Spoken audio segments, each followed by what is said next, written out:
नमस्कार, primes TV देख रहे हैं आप। आपके साथ मैं हूं पूनम। चलिए रुक करते हैं खबरों का।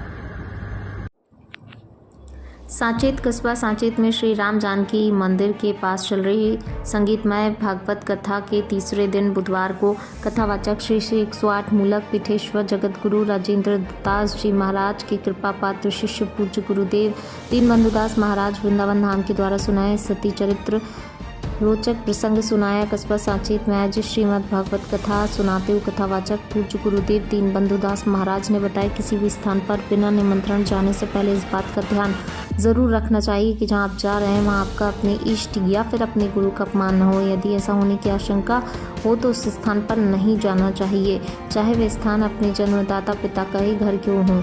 कथा के दौरान महाभारत सती चरित्र के प्रसंग को सुनाते हुए भगवान शिव की बात को नहीं मानने पर सती के पिता के घर जाने से अपमानित होने के कारण स्वयं को अग्नि में स्वाहा होना पड़ा। कथा में उत्तानपाद के वंश में ध्रुव चरित्र की कथा को सुनाते हुए समझाया, ध्रुव की सौतेली माँ सुरुचि के द्वारा अपमानित होने पर भी उसकी माँ सुनीति ने धैर्य नहीं खोया, जिससे एक बहुत बड़ा संकट टल गया।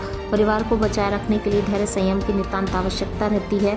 भक्त ध्रुव द्वारा तपस्या कर श्री हरि को प्रसन्न करने की कथा को सुनाते हुए बताया कि भक्ति के लिए कोई उम्र बाधा नहीं है। भक्ति को बचपन में ही करने की प्रेरणा देनी चाहिए, क्योंकि बचपन कच्चे मिट्टी की तरह होता है, उसे जैसा चाहे वैसा पात्र बनाया जा सकता है। कथा के दौरान उन्होंने बताया, पाप के बाद कोई व्यक्ति नरकगामी हो, इसके लिए श्रीमद् भागवत में श्रेष्ठ उपाय प्रायश्चित बताया है।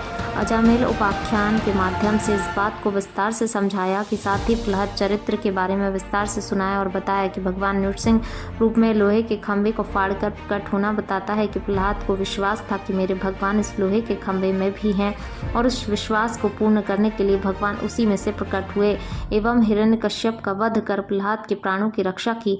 कथा के दौरान भजन गायकों ने भजनों की प्रस्तुति दी।